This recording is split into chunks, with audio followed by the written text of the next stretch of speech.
본문은 이 요한이 기록한 예수님의 첫 번째 기적입니다. 많은 신자들에게 가나의 혼인잔치로 알려진 기적 사건이지요. 아마 이 교회학교에서 이 찬양이 한몫을 한 것 같은데요. 여러분 아시죠? 예수님이 말씀하시니 뭐가 변해서 뭐가 돼요? 물이 변하여 포도주 됐네. 제가 청년 때 그 유치부 교사였어요. 유치부 교사였는데 이 노래, 이 댄스를 얼마나 했는지 몰라요. 애들이 가만히 있다가 물 얘기만 나오면 갑자기 눈이 시들해져서 포도주 변한 거 막 몸으로 하고 막 그랬던 기억이 있는데 많이 알려진 찬양이고 많이 알려진 말씀입니다. 하지만 이제 본문의 사건이 많이 알려진 데 비해서 정확히 알려졌을까 하면 좀 의문입니다. 실제로 설교 준비하면서 여러 목사님들 설교를 이렇게 스크랩해 봤거든요. 그런데 둘 중에 하나더라고요. 첫 번째는 너무 어렵게 설교를 하시든지 아니면 좀 본문과 상관없이 너무 얕게 설교를 하시든지 둘 중에 하나더라고요. 저 역시도 좀 비슷했는데 사실 한 두세 번 이 말씀 전하려다가 준비하다가 덮었어요. 왜냐하면은 이제 정확한 이해가 머릿속에 들어오지 않았기 때문입니다. 일종의 이제 본문에 대한 불편함이 마음속에 있었는데요. 이 정리하자면 세 가지 정도일 것입니다. 이 세 가지인데 이 첫 번째가 뭐냐면요. 왜 하필 예수님께서 이 첫 번째 기적이 이 포도주 만든 이야기인가입니까? 다음 눌러주시죠. 이 마리아의 친척집 혼인잔치 너무 사적이지 않습니까? 그리고 포도주를 만들어서 하객들을 즐겁게 한 얘기 너무 볼품이 없습니다. 하필에 하늘의 능력을 이렇게 이런 일까지 사용해야 되나? 그것도 첫 번째 일에 이렇게 생각할 때 심지어 사치스럽기까지 하지요. 그리고 두 번째로는 예수님의 태도가 자꾸 마음에 걸리는 거예요. 그래도 어머니잖아요. 아무리 그래도. 그런데 어머니 보고 여자요 이렇게 부르는데 여자요. 근데 나중에 제가 이 원문을 읽으면서 이 여자여라는 호칭, 이 귀나이라는 이 단어가 경망스러운 단어가 아니라 우리말로 표현하자면 여사, 무슨 여사 정도라는 것을 알게 됐습니다. 그렇지만 그래도 격은 있지만 거리감이 있는 표현이면 분명합니다. 저도 가끔씩 저희 어머님 이 여사라고 부르거든요. 별로 좋아하지는 않으신 것 같아요. 그런데 문제는 이 여자여는 그렇게 넘어간다 손 치더라도 그 다음 말씀이 너무 송곳 같지 않습니까? 나와 무슨 상관이 있습니까?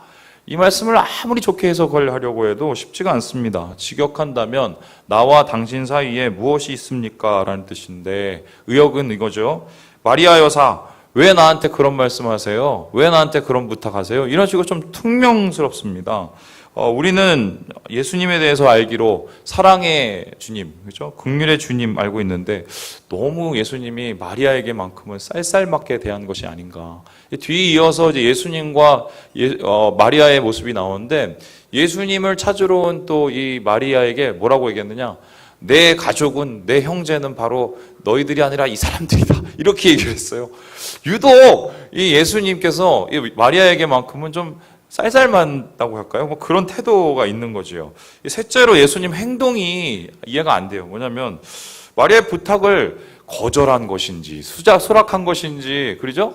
어떻게 보면 줏대가 없습니다. 처음엔 분명히 거절을 했는데 좀 지나고 나서 슬쩍 나와서는 다시 어머니의 요구를 들어준 듯 합니다. 그래서 이런 얘기가 되는데 줏대도 없고 우유부단하신 주님. 좋게 말하면 뭐냐면 마음이 약한 거죠. 미안한 마음에 내가 너무 쌀쌀맞게 됐나 이러다가 가서 조용히 예수님께서 어머니의 부탁을 들어주는 이렇게 보인단 말입니다.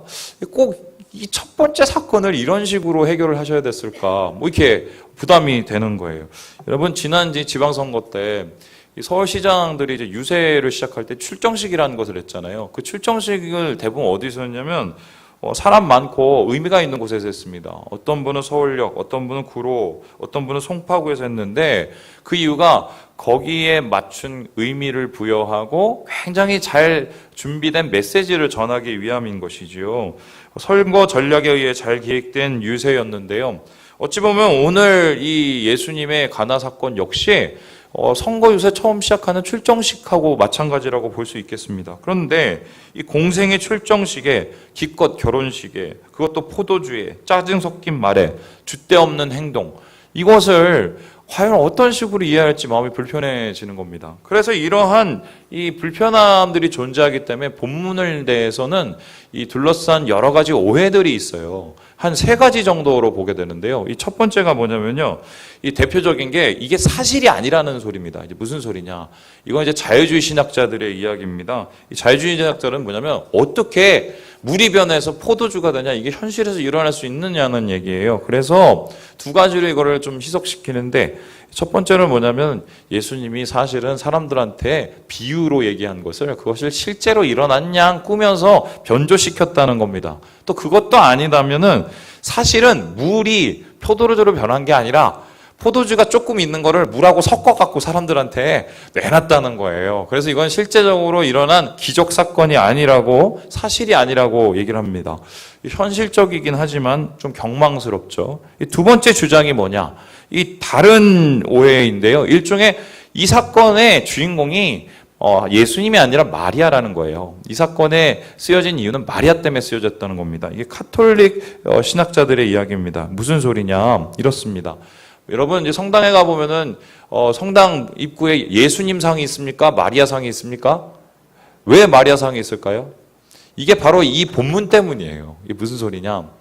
여러분 예수님 그러면 지인제가 좀 있어서 가면은 괜히 불편합니다. 내 죄를 다 들어보셔서 내가 뭐 부탁하면 잘 안 들어줄 것 같은 거예요. 그런데 마리아는 뭔가 푸근하고 마리아는 뭔가 좀 이렇게 마음이 따뜻함이 느껴지는 모성이 있죠. 그래서 사실은 오늘 이 마리아가 예수님의 중보자로서 예수님을 안 한다는 것을 억지로 마리아가 우격다짐을 해서 예수님한테 부탁을 해서 포도주 만들었다는 소리예요. 그러니까 우리가 지금 오늘도 좀 안 되는 일도 예수님한테 직접 나가면 안 들어주는데 누구 통해서 기도를 하면은 들어줘요? 마리아를 조르면 등해준다. 그래서 마리아 중보자에 대한 중보설이 바로 이 말씀의 근거가 된다는 소리입니다. 뭐 이런 이야기가 결국 성인들에 대한 뭐 숭배 사상으로까지 가는데요. 실제로 이제 이 마리아 기도 또 마리아 숭배 이게 지금 이 카톨릭을 오염시키고 있는 것이지요. 이유는 있지만 터무니없는 주장이라고 할 수 있겠습니다. 세 번째 주장, 요즘에 나타난 주장인데 바로 뭐냐면 술 먹어도 상관없다라는 겁니다. 이 기독교 애주가들, 그리스도인인데 아직도 술을 버리지 못하신 분들의 애처로운 주장이기도 하지요. 여러분, 제가 질문 한번 해볼게요. 오늘 이 가나의 혼인잔치에 사용된 포도주, 예수님께서 만든 이 포도주가 몇 도 정도 됐을까요? 이거는 포도즙이었을까요? 포도주스였을까요? 포도주였을까요? 많은 이제 목사님들은 포도주라고 대답하면 절대로 안 되니까, 왜냐하면 사람들이 다 먹을 거니까 포도즙이니 포도주스니 하는데 사실 이스라엘에 가면 포도즙과 포도주스와 포도주의 차이가 없어요.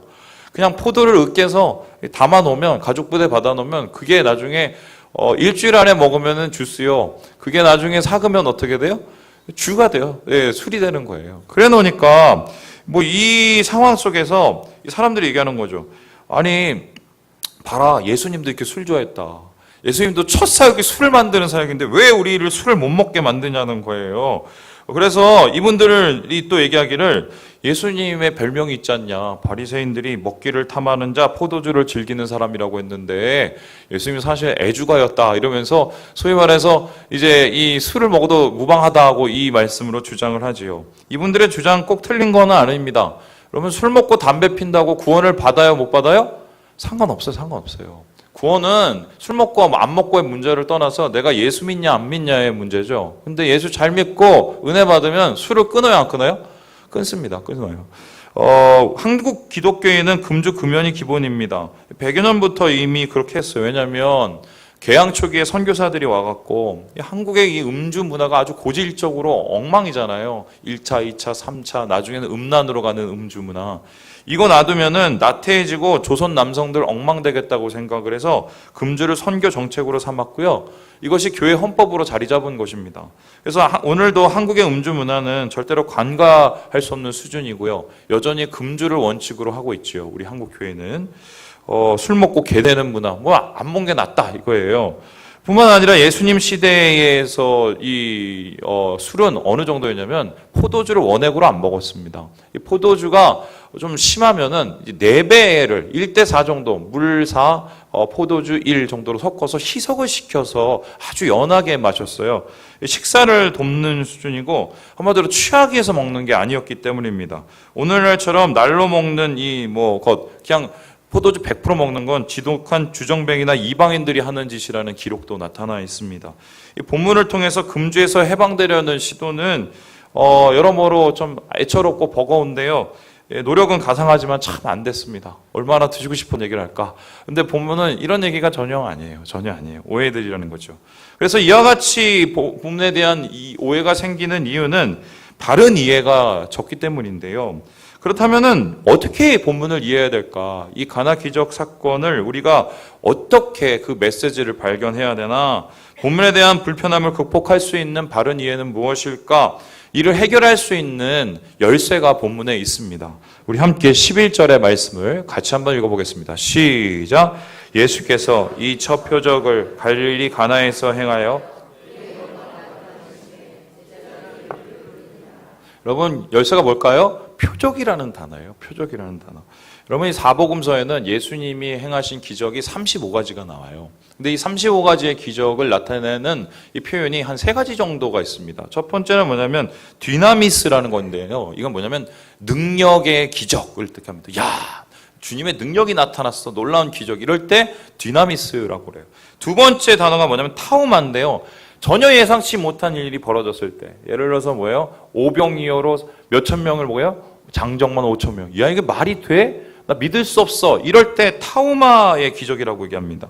그런데 이도 저도 아닌 디나미스도 아닌 타우마도 아닌 오늘 이 본문에 뭐냐면 이 기적을 뭐라고 얘기하냐? 표적, 세메이온이라고 얘기하고 있어요. 근데 이 세메이온이라는 이 단어가 어떤 뜻이냐면요. 뭐 이런 얘기가 됩니다. 이 목적이 있는 기적이에요. 목적이 있는 기적. 무슨 소리냐? 기적을 베푸시고 능력을 베푸시고 역사를 나타내셨는데 그게 다른 이유, 다른 목적을 이루기 위해서 그런 이 기적을 이루셨다는 것입니다. 가나의 기적을 통해서 뭔가 나타내고 증명하기 원하셨던 것이 무엇인가? 특별히 하나님이 원하셨던 이 목적, 이 증거는 무엇이냐면 바로 이 말씀에서 이렇게 합니다. 하나님 주님의 영광을 드러내고 제자들을 어떻게 해요? 믿게 하기 위해서. 그러면 하나님의 영광을 드러낸다. 주님의 영광을 드러낸다는 것은 무엇입니까?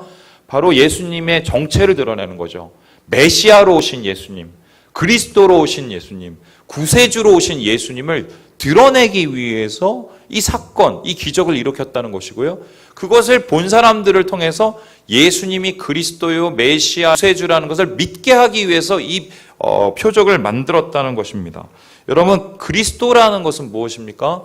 기름 부음 받은 자라는 뜻입니다.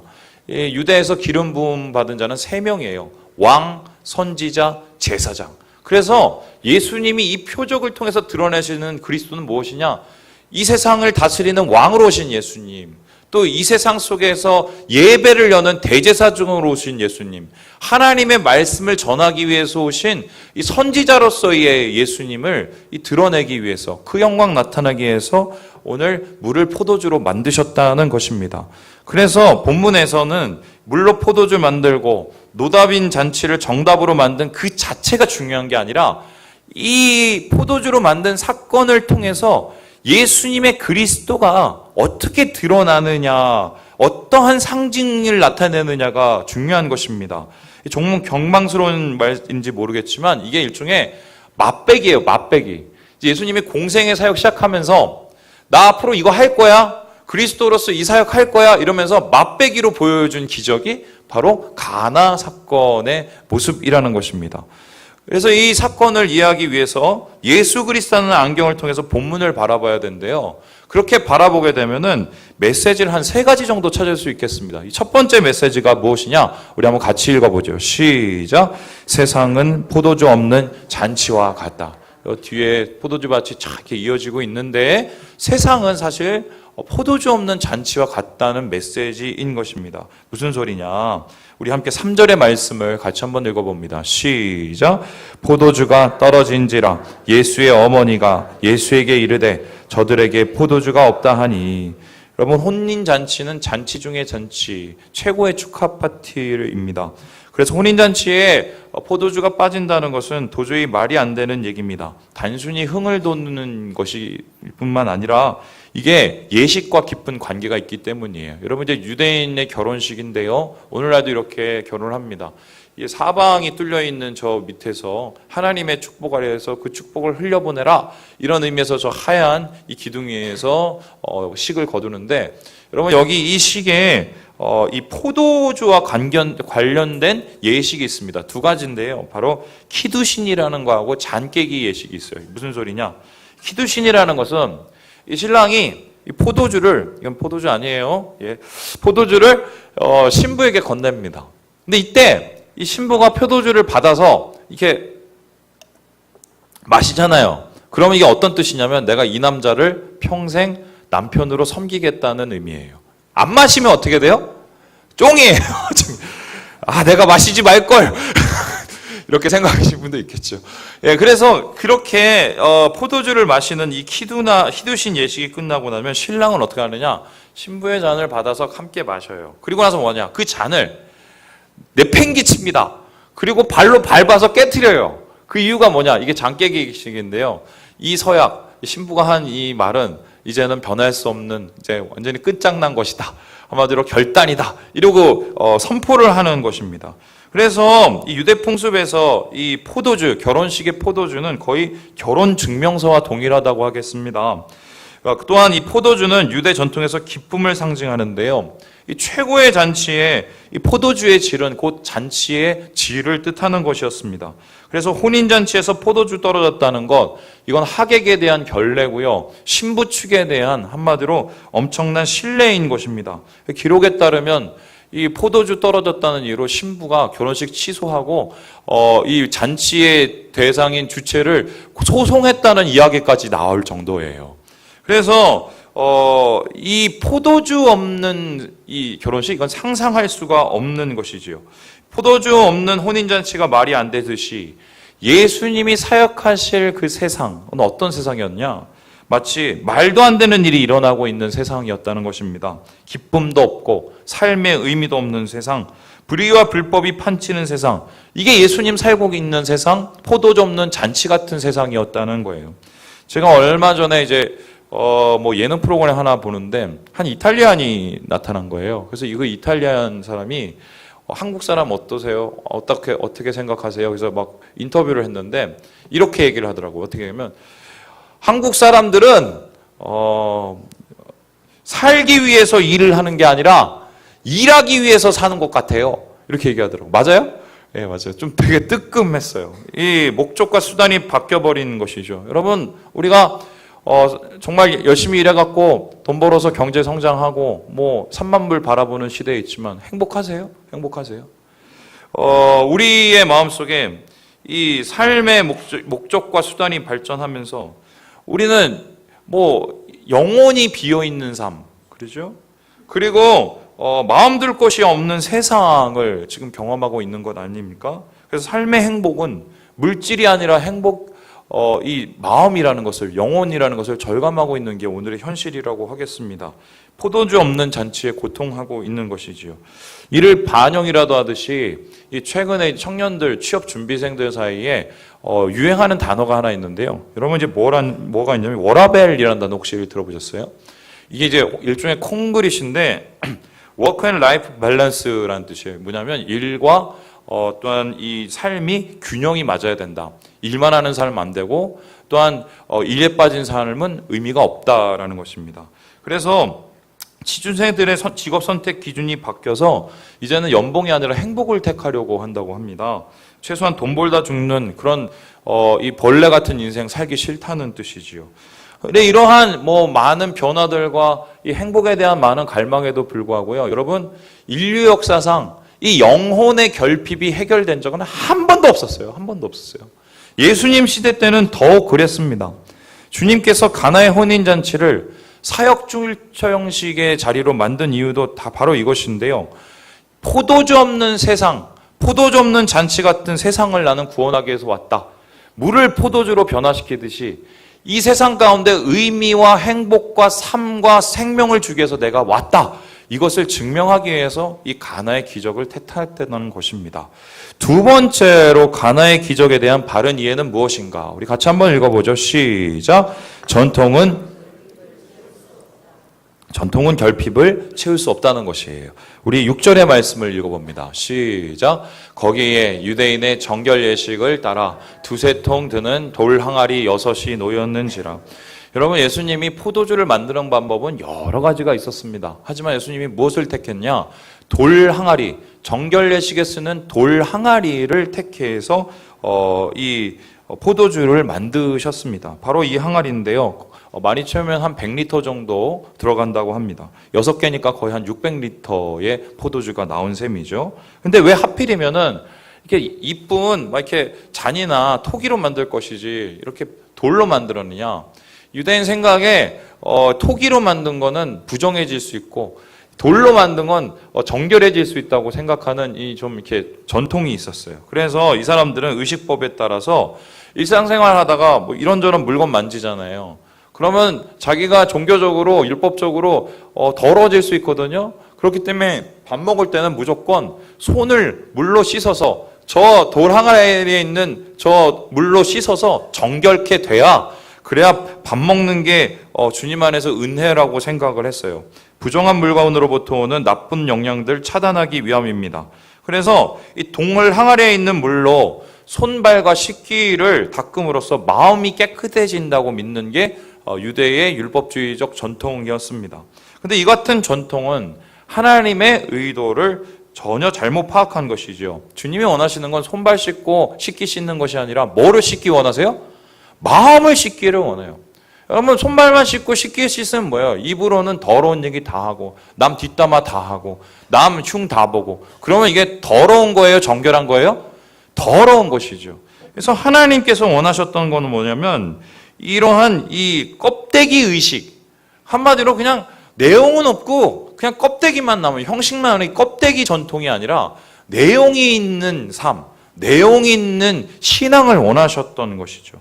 그런데 유대인의 사회에서 전통이라는 것은 정신이 살아있을 때 효력을 갖는데 정신은 사라지고 뭐만 남아요? 껍데기만 남았습니다. 그러니까 예수님께서 뭐라고 그러셨습니까? 바울을 통해서 경건의 모양은 있으나 뭐가 없어요? 경건의 능력이 없다고 말씀하셨지요. 그래서 이 바리새인들의 주장하는 의의는 한마디로 반쪽짜리 복음이었습니다. 어떻게 사는 게 옳은 것인가 얘기했는데 자기는 그렇게 살아요? 안 살아요? 안 살죠. 그리고 어떻게 해요? 남이 그렇게 살도록 윽박지르는 이런 율법주의적 전통은 버려야 될 것이라는 것입니다. 바리새인의 외식과 위선으로 영혼의 결핍을 채울 수가 없고 포도주 없는 세상을 고칠 수 없기 때문입니다. 헛짓이죠. 제가 요즘 우리나라 교회 바라보면 이런 바리새인들의 헛짓을 따라하는 게 아닌가 하는 생각을 하게 됩니다. 이게 무슨 소리냐? 아직 철이 없어서 그런지 모르겠는데 교회에 소위 말해서 어르신들 원로라는 분들이 하는 짓거리들을 보면 죄송해요. 답답해 죽겠어요. 답답해 죽겠어요. 지난주에 이제 한국교회 큰 대형교회를 가지고 어떤 흐름이 있었었는데 한 목사님을 변호하기 위해서 두 단체에서 소위 말해서 이 유감 성명을 냈습니다. 근데 그 단체가 뭐 하는 단체냐면 교회 갱신한다는 단체, 또 한국교회 미래 준비한다는 단체였습니다. 그런데 그분들이 하는 이 일이 뭐였냐? 자기 식구 감싸고 상식과 통념을 받아들이지 못하고 상식과 통념도 안 되는 자기 논리에 빠져 있는 게 지난주에 나타난 모습이었어요. 제가 이거 보고 야, 내가 둘 중에 하나를 해야겠다.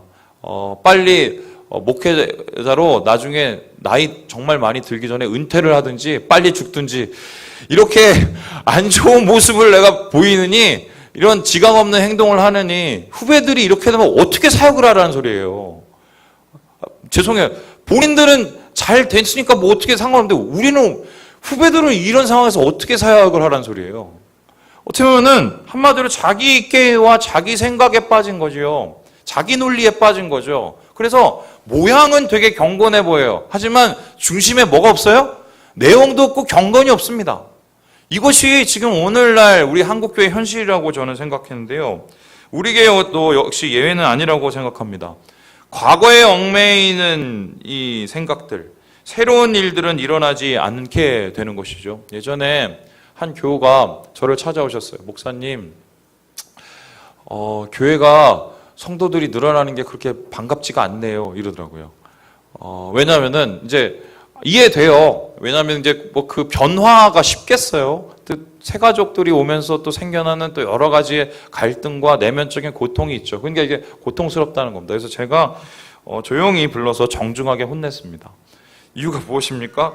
주님의 교회가 아니라 이거 잘못하면 내 교회에 머물겠다는 소리거든요. 전통이라는 미명하에 변화를 거부하는 것입니다. 마음은 이해되지만 잘못된 거예요. 여러분, 저도 매일매일 속상하고 매일매일 자존심 내려놔요. 어제 저희 아내랑 그 집에서 요즘 TV만 보나요? 하여튼 그 무슨 이렇게 하시는 분 나와서 뭐 골목에 가서 식당 살리는 이런 프로그램 봤는데요. 거기서 아내랑 보면서 좀 제 가슴에 와닿는 얘기가 있어요. 식당 하는 거는 음식을 파는 게 아니라 자존심을 파는 거다. 이러더라고요. 왜냐하면은 음식을 만들어서 내 고집, 내 생각, 내 판단이 아니라 고객들 그 식사하시러 오시는 분들이 행복한 음식을 마실 수 있도록 내가 내려놔야 되거든요. 저는 교회도 마찬가지라고 생각을 해요. 교회라는 것은 주님을 높이는 곳이에요. 주님 앞에 내 자존심 내려놓는 곳이고 주님의 은혜가 나타나서 많은 영혼들 구원받게 하는 게 교회 아니겠어요? 그래서 전통에 얽매이고 그리고 껍데기에 얽매인 신앙은 이건 버려야 될 문제인 것이죠. 만일 아직까지 그런 불편함이 있으면 간절히 요청드립니다. 변하셔야 돼요. 변하셔야 돼요. 전통은 결핍을 채울 수 없기 때문입니다. 마지막으로 오늘 가나의 기적에 대한 바른 이해는 무엇입니까? 우리 함께 읽어보죠. 시작. 예수님은 새 시대를 여는 그리스도다. 예, 주님이 이 세상에 왜 오셨냐? 새로운 시대를 열기 위해서 오셨다는 거예요. 우리 10절의 말씀을 같이 한번 읽어봅니다. 시작. 말하되 사람마다 먼저 좋은 포도주를 내고 취한 후에 낮은 것을 내거늘. 예수님이 만드신 포도주를 받아들고 먹은 사람들이 의아해했습니다. 왜냐하면 이게 상식과 다르기 때문이죠. 보통은 잔치 시작에 좋은 것 내놨다가 나중에는 좀 질이 나쁜 것 내놓기 마련인데 반대로 극상의 포도주가 나중에 나온 것을 보고 깜짝 놀랐습니다. 그것도 이전 것과 비교할 수 없는 월등한 품질이었습니다. 그래서 이러한 하객들의 감탄사, 이걸 어떻게 해석을 해야 되느냐? 신학자들이 보통 이런 식으로 이 감탄사를 해결합니다. 같이 한번 읽어보도록 하지요. 시작. 연회장이 새 포도주가 이전에 나은 포도주보다 더 질이 좋다며 놀라 소리친 것을 볼 때 그 표적의 핵심적인 의미가 무엇인지 알 수 있다. 예수님이 가져오시는 나라라는 새 포도주는 율법주의라는 무거운 포도주와 대조를 이룬다. 예수님은 유대교라는 물을 기독교라는 포도주로 변화시키신다. 한마디로 예수님께서 돌항아리 6개를 사용하셔서 물 채워서 포도주 만든 건 뭐예요? 새로운 시대, 복음의 시대, 구원의 시대, 율법은 폐해지고 하나님의 은혜가 세워지는 시대를 세우려 하셨기 때문이라는 것입니다. 그래서 예수님께서 세우신 이 세대 시대는 무엇을 통해 이루어지냐? 새로운 포도주를 통해 이루어집니다. 그 새로운 포도주는 무엇입니까? 바로 예수님의 보혈인 것이죠. 십자가에서 흘려진 그 보혈, 그리고 십자가에서 흘리신 그 죽음, 그리고 죽음에서 살아나신 그 부활을 통해서 예수님의 구원의 시대, 예수님의 복음의 시대, 예수님의 은혜의 시대가 열리게 된다는 것이 바로 가나 사건의 핵심적인 메시지라는 것입니다. 그래서 예수님은 이러한 복음의 시대를 다음과 같이 선포하셨어요. 우리 누가복음 말씀 읽어봅니다. 시작. 주의 성령이 내게 임하셨으니 이는 나에게 복음을 전하게 하시려고 내게 기름을 부으시고 나를 보내사 포로된 자에게 자유를, 눈먼 자에게 다시 보게 함을 전파하며 눌린 자를 자유롭게 하고 주의 은혜의 해를 전파하게 하려 하심이라 하였더라. 그렇습니다. 예수님께서 여시는 복음의 시대는 바로 이런 시대예요. 눌린 자가 자유케 되는 시대, 눈먼 자가 다시 보는 시대, 그리고 하나님 안에서 포로된 자가 해방을 얻는 시대가 바로 예수님의 복음의 시대고, 이 시대를 위해서 예수님이 이 땅에 오시고 보혈을 흘려 주셨다는 것입니다. 마리아에게 부탁에 냉담하게 대하셨던 이유, 바로 예수님께서는 개인적인 사익을 위해서 오시는 게 아니라 이 땅에 오신 이유, 하나님의 공익을 위해서, 큰 뜻을 위해서 오신 것인데요. 하나님의 큰 뜻은 죄에 빠진 인류 구원하시는 것, 포도주 없는 잔치 같은 세상에서 의미를 찾고 생명을 찾고 행복을 찾고 생명을 찾기 위해서 오신 것이 예수님의 새로운 세상이라는 것입니다. 그러므로 예수님의 이 새로운 세상을 위한 발걸음은 멈추지 않고 나침판을 가지고 계속되었습니다. 죽음의 역사를 끊어내고 생명의 역사를 쓰기 위해서 예수님 십자가만 보고 나타나셨고 자기가 살릴 영혼만 보고 나아가셨은 것입니다. 우유부단한 것도 아니고 마음 약한 것도 아니고 모든 것이 구원의 계획 가운데 있었던 예수님의 새로운 시대를 여는 포도주였다는 것이죠.